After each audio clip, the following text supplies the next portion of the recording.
Ma'am ने जैसा कि बताया कि वो एक बंगाली है और मैं भी बंगाली हूँ और मैं नंदीग्राम से हूँ, तो भय का मतलब क्या होता है ये मुझे भी मालूम है। सारे बांग्लादेशी आज जो है वहाँ पे सबके नाम पे प्लॉट है।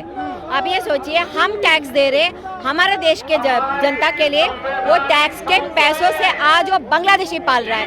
जान मुड़ी खाएंगी और अपना जान मुड़ी भी नहीं मिलेगी और अपना बुढ़ापा किसी झोपड़ी में बिताएंगी। अच्छा दीदी हर इलेक्शन में कहती आ रही थी खेला होवे, इस बार तो उन्हीं के साथ मोदी जी ने खेला कर दिया ममता दीदी के साथ।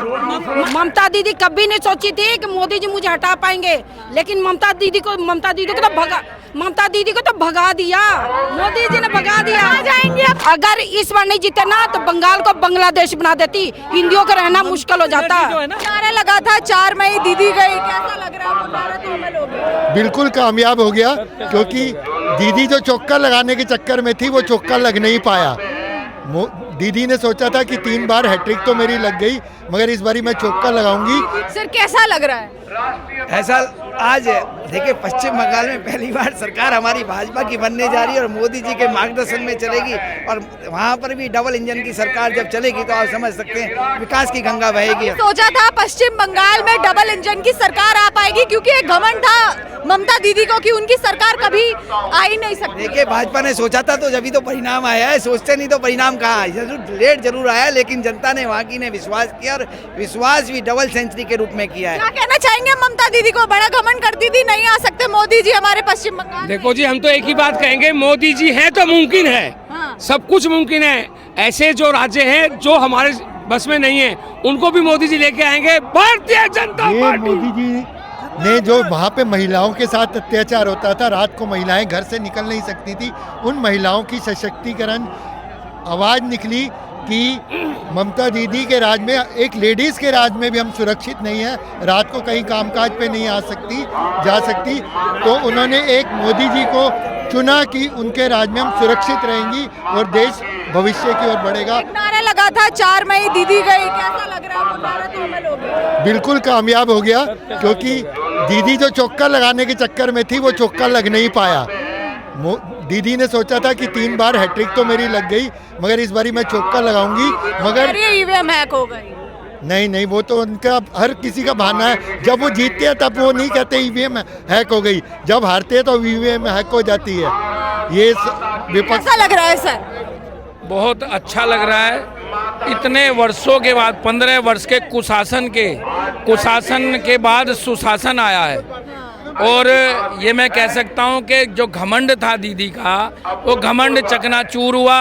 केजरीवाल भी घमंड करता था कि इस जन्म में मोदी जी दिल्ली में मेरे को नहीं हरा सकते, उसका भी घमंड चूर हुआ, ममता का भी घमंड चूर हुआ। कहते थे कि मोदी जी बंगाल में घुस नहीं सकते। मोदी जी हैं तो मुमकिन है, क्योंकि मोदी जी जन जन के हृदय सम्राट हैं। वो जन जन के बारे में रात दिन सोचते हैं और 1 मिनट का विराम नहीं लेते। पूरे देश को आगे बढ़ाने के लिए 24 घंटे सोचते हैं, काम करते हैं। क्या लगता है बंगाल की जनता और हिंदू जो बहुत वहाँ पे प्रताड़ित था, आज के टाइम क्या वो जागरूक?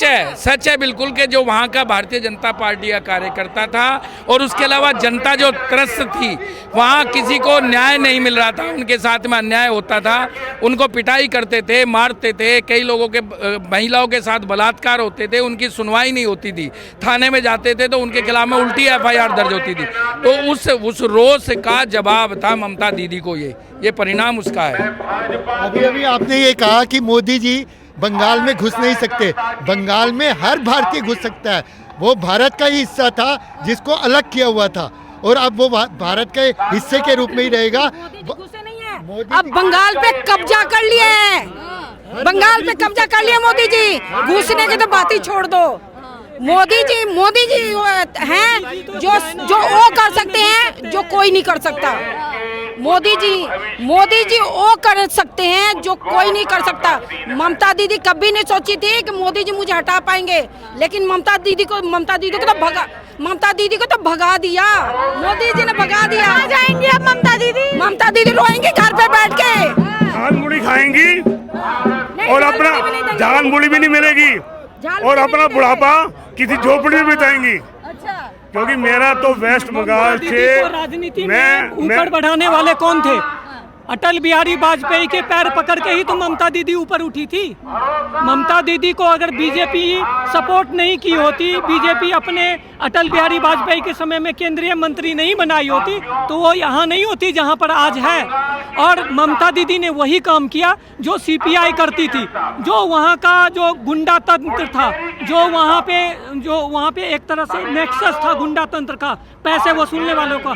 सिर्फ उन्होंने चोला बदलवा दिया, टीएमसी का ठप्पा उन पे दे दिया। बाकी ममता दीदी भी एक तरह से कम्युनिस्ट ही थी, एक तरह से। ममता दीदी हर इलेक्शन में कहती आ रही थी खेला होवे, इस बार तो उन्हीं के साथ मोदी जी ने खेला कर दिया ममता दीदी के साथ। ममता दीदी के साथ मोदी जी ने खेला कर दिया। खेला होवे नहीं, हो गया खेला। ममता दीदी खेला होवे क्यों बोलती थी पता है?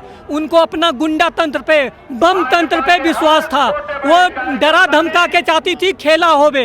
इस बार सीआरपीएफ और बीएसएफ जितने भी हैं इतने ज्यादा भर दिए कि खेला होवे ना होवे। बताता हूँ, ठीक है, बली भय, तानाशाही और छापा, ये मत बोलता। और कुछ नहीं था खेला तो खत्म है। बिल्कुल हमारे हमारे गृह मंत्री अमित शाह जी के नेतृत्व में जो वहाँ पर सीआरपी की टीमें गई, उन्होंने वहाँ जाकर भयमुक्त शासन के लिए प्रेरणा दी, उनको भयमुक्त कराया। 15 दिन हमारे अमित शाह जी वहीं पर स्टे किया उन्होंने, और बोला कि चुनाव के बाद भी ये सीआरपीएफ यही रहेगी, किसी को डरना नहीं है, उल्टा करके सीधा कर देंगे। हर बार इलेक्शन का जब रिजल्ट आता था तो बंगाल का दृश्य सबने देखा है, कितनी लड़ाई होती थी, लेकिन इस बार ऐसा दृश्य देखने को ही नहीं मिला। तो कैसा लगा? यही नेतृत्व है आदरणीय मोदी जी का, यही नेतृत्व है। सबका साथ सबका विकास, सबका साथ सबका विकास। इस बार भी किया था उन्होंने, इस बार भी किया था, बहुत किया था, लेकिन मोदी जी को पता था कि कोई किसी भी हरकत पे नीचे गिर सकते हैं, इसलिए मोदी जी ने सीआरपीएफ को पूरा कड़ी निगरानी के लिए बोल दिया था कि पीछे मत हटना, कड़ी निगरानी रखना। ये ममता दीदी कुछ भी कर सकती है और गुंडा राज है। अगर इस बार नहीं जीते ना तो बंगाल को बांग्लादेश बना देती, हिंदियों का रहना मुश्किल हो जाता। जो है ना, माँ माटी मानूस के नाम पे आई थी, लेकिन वो माँ माटी मानूस नहीं थी, माँ माटी राक्षसी थी। और वो राक्षसी मैं खुद बंगाली हूँ, मैं डॉक्टर पंपा, तो मैं डॉक्टरेट हूँ। मैं वहाँ पे पैदा हुई हूँ, वहाँ पे बड़ी हुई हूँ, स्कूल कॉलेज गई हुई हूँ। लेकिन मेरे समय में पहले वाम का शासन था, पहले 34 साल उन्होंने हमारे राज्य को खराब किए। बाद में लेकिन गुंडागर्दी इतनी चरम सीमा में नहीं था। ममता आने के बाद गुंडागर्दी चरम सीमा।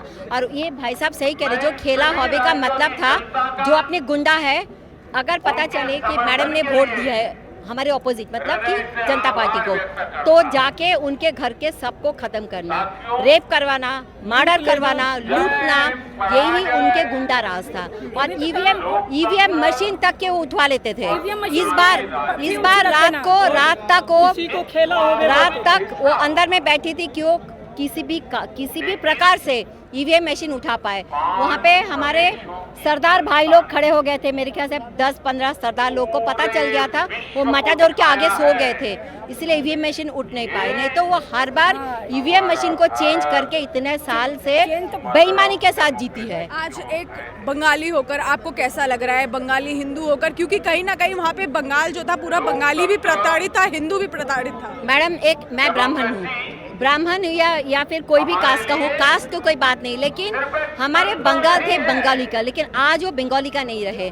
आज वो 50% जो है बांग्लादेशी बन गया है। बांग्लादेश के लिए ममता ने अपने गेट खोल दिए, आओ तुम लोग यहाँ पे आओ, तुमको हम बाकायदा वोटर देंगे, बाकायदा तुम्हारा आधार, तुम्हारा जो भी है सब कुछ देंगे, और इसके बदले में वोट देना, और तुमको हम प्लॉट भी अलॉट कर देंगे। सारे बांग्लादेशी आज जो है वहाँ पे सबके नाम पे प्लॉट है। अब ये सोचिए, हम टैक्स दे रहे हमारे देश के जनता के लिए, वो टैक्स के पैसों से आज वो बांग्लादेशी पाल रहा है। नॉट ओनली दैट, आप ये देखिए गुड़गांव, दिल्ली, नोएडा, जो भी एनसीआर में जिनके लोगों के घरों में काम करने वाला है, गाड़ी धोने वाला, वो सारे के सारे बांग्लादेशी है। उनमें से कोई एक भी बंगाली। सबको पनाह देने वाली दीदी थी क्या? दीदी थी नहीं, सिर्फ दीदी नहीं थी, दिल्ली में तो थे केजरू थे दिल्ली में, और बंगाल में थे ममता, केजरू ममता भाई इनको पालने के लिए। लेकिन अभी भी बला टाला नहीं मैडम, क्योंकि जहाँ जहाँ ये जीती है वहाँ वहाँ वो परेशान करेगी, वहाँ वहाँ वो वही काम करने की दोबारा कोशिश करेगी। इसलिए केंद्रीय वाहिनी को वहाँ पे रहना चाहिए और अभी भी वहाँ पे निगरानी रखना चाहिए। निगरानी के बगैर बंगाल की जनता नहीं बचेगी। मैम ने जैसा कि बताया कि वो एक बंगाली है और मैं भी बंगाली हूँ और मैं नंदीग्राम से हूँ, तो भय का मतलब क्या होता है ये मुझे भी मालूम है। क्या लगता है अब बंगाल से भय खत्म होगा या नहीं? देखिए आप ये कह सकते हैं कि 90% भय खत्म हुआ, लेकिन जहाँ पे टीएमसी को सीट मिली है वो जगह में भय तो अभी भी है, वो जगह में अभी भी है। और गांव में, मेरा भी घर गांव में भी है। मैं कोलकाता शहर से बिलोंग करने के बावजूद भी गांव में मेरा घर है। गांव में लेडीज इतने वहाँ पे सुरक्षित नहीं थी, इतने चिल्ली भर की कि रात को पकोड़े तलने के बहाने में बुलाते थे। कोई पकोड़े तलने के लिए कोई और पार्टी तो किसी ऑफिस में नहीं बुलाते हैं। तो इसका मतलब ही था कि बंगाल के औरतों को, लड़कियों को इज्जत पे हाथ देना। आपको पिछली बार का दृश्य याद है बंगाल इलेक्शन के समय क्या हुआ था? बिल्कुल मैडम, मैं खुद बताती हूँ कि एयरपोर्ट से उतरने के बाद या रेलवे स्टेशन से उतरने के बाद हम 1000 बार सोचते हैं अपने घर के लिए आगे बढ़े या फिर वहीं पे रुक जाए, क्योंकि हमें लगता था कि चलो एयरपोर्ट या फिर रेलवे स्टेशन फिर भी सुरक्षित है, बाहर सुरक्षित नहीं है। मुझे दिल्ली, गुड़गांव सुरक्षित लगता है, गुड़गांव के, हरियाणा के गाँव भी मुझे सुरक्षित लगता है, लेकिन बंगाल नहीं। आज मोदी जी को देख के, आज अमित शाह को देख के मोदी जी, अमित शाह जी रहे हैं, थोड़ा तसल्ली पहुंची है कि कम से कम 80 से 90% हम सुरक्षित रहेंगे। अच्छा, ममता दीदी को एक घमंड था, वो आपको भी पता है, जो अपने बंगाली लैंग्वेज में कहती थी मोदी जी नहीं आ पाएंगे, हटा नहीं पाएंगे। इस बार मोदी जी आए भी और बहुमत से जीते भी, तो क्या कहेंगे? बिल्कुल, एक्चुअली पता क्या है, इस बार के जो है, इस बार के सिचुएशन शुरू से टाइट रखा गया। यही अगर पीछे 14 साल में टाइट रखा जाता तो ममता इतनी नहीं बढ़ती, आप सर के सर पे चढ़ के नहीं नाचती, उसका पहले से टांग कट जाता तो ये आधी होके खत्म हो जाती है। और मैं ये उम्मीद करूंगी कि अगले इलेक्शन तक टीएमसी पार्टी और ममता बनर्जी को कहीं भी नामो निशान नहीं। बंगाली में कुछ कहना चाहेंगी ममता दीदी के लिए, जैसे कि उनको सी ऑफ कर दीजिए, अब तो वो जा ही चुकी हैं।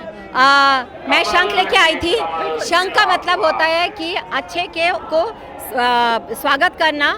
और मेरे साथ में एक है, उन्होंने एक आवाज निकाली, एक बार आवाज निकाल के दिखा दो। ये भी मैडम बंगाली है। एक बार मैम थोड़ा सा। तो इसका मतलब होता है अशुभ शक्ति को भगाना।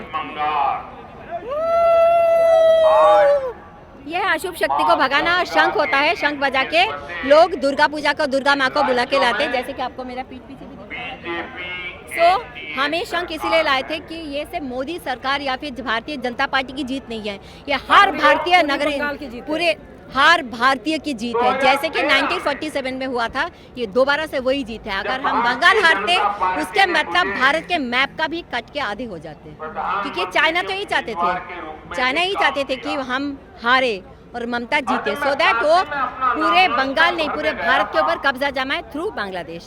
वो नहीं हुआ। एक साथ साथ ममता के साथ साथ चाइना की गाल पे भी बड़ा जोर की तमाचा लगे। देखिए, श्यामा प्रसाद मुखर्जी के जन्मभूमि को सही मायने में आज़ादी आज मिली है। कारण जो श्यामा प्रसाद मुखर्जी का सोच था ना, वो बंगाल पिछले 75 साल से वैसा जीवन नहीं जी रहा था।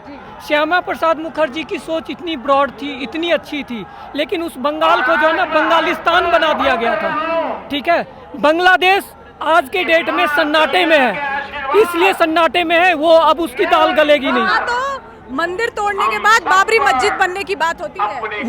वहाँ पे देखो आप कि ऐसा हो गया था कि वहाँ पूरे इंडिया में कहीं बाबरी मस्जिद बनने का नहीं था, लेकिन पश्चिम बंगाल में बाबरी मस्जिद बनाने का था। और ममता दीदी बोलती थी हम सेकुलर हैं, वो सेकुलर नहीं है, वो तो घोर कम्युनल है। और उनकी वजह से वहाँ पर हिंदुओं के माँ बेटी बहनों की सुरक्षा खतरे में थी। चाहे वो मेडिकल स्टूडेंट हो, चाहे कहीं नौकरी करने वाली हो, वो अपने घर में पहुँच नहीं सकती थी। वहाँ हम अपने पूजा पाठ नहीं। बंगाल में महिलाएं सुरक्षित रहेंगी? बिल्कुल। मोदी जी, अमित शाह, ये जहाँ पैर रख देते ना, वहाँ औरतें सुरक्षित रहती हैं। अब बंगाल के पिछली बार जिन महिलाओं के साथ जो अत्याचार हुआ है ना, आज उनको सुकून मिला होगा, उनको कलेजे की ठंडक पड़ी होगी कि मोदी जी योगी जब बंगाल में आ गए। पिछले इलेक्शन को आप देख लीजिए, पिछले इलेक्शन में 55 लोग मारे गए थे, इस इलेक्शन में एक बंदा भी मरा है। क्यों नहीं लग रहा है बदलाव? बहुत ही बढ़िया, मन को सुकून मिल रहा है। ऐसे लग रहा है तपती गर्मी में बर्फ पड़ गई हो। कैसा लग रहा है सर? अब तो ममता दीदी के साथ ही खेला हो गया है। मैं सबसे पहले ये कहूँगा कि मैं खुद एक पश्चिम बंगाल से हूँ। 2000 मैं सॉल्ट लेक से हूँ, plus Liluah Don Bosco, Howrah Liluah Don Bosco से हूँ। पश्चिम बंगाल में 2021 में मैं फैमिली के साथ शिफ्ट हो गया दिल्ली। क्यों हुआ? क्योंकि वहाँ परिवर्तन नहीं थी, डेवलपमेंट नहीं थी। जिस तरह से वहाँ दंगे फसाद, जितने कल कारखाने जितने बंद हुए, हम लोगों ने अपनी आंखों से देखा। जब भी दुर्गा पूजा काली पूजा के समय जब भी वहाँ लेबर लोगों की बोनस देने का टाइम आती थी, उन लोगों ने टीएमसी के साथ मिलकर फैक्ट्री ओनर लोग ने उनके बोनस नहीं देते थे और उनको कहीं ना कहीं काट मनी पहुंचा दिया करते थे। इसके लिए वो जूट मिल बंद हो जाती थी। इसी वजह से कई सारे कल कारखाने वहाँ बंद हो गए।